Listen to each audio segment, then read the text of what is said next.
मलाई पहिला मेरो साथीहरूले सुतिरहन्थ्यो कि यो वाइल्ड घुम्छ यार हुन्छ कि पैसा कहाँबाट आउँछ सोच्छु अनि मैले के भन्थेँ भने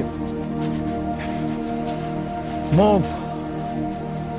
फ्राइडे नाइटको लागि स्याटरडे नाइटको लागि क्लबको लागि पैसा जम्मा गरेर राख्दिनँ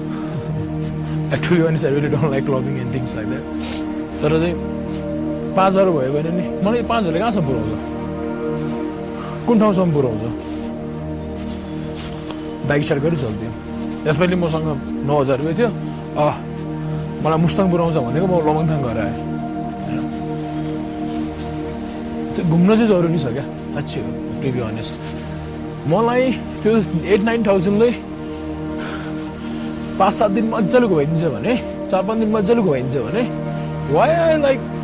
waste that 9,000 rupees just to have that cheap dopamine in that fucking clubs होइन the unwanted मान्छेहरूको अनुहार हेरेर बस्यो which doesn't lead me to anywhere else that's the thing जति पैसा त्यो पैसाले जहाँसम्म पुऱ्याउँछु त्यहाँसम्म चाहिँ जानु अनि घर फर्किनु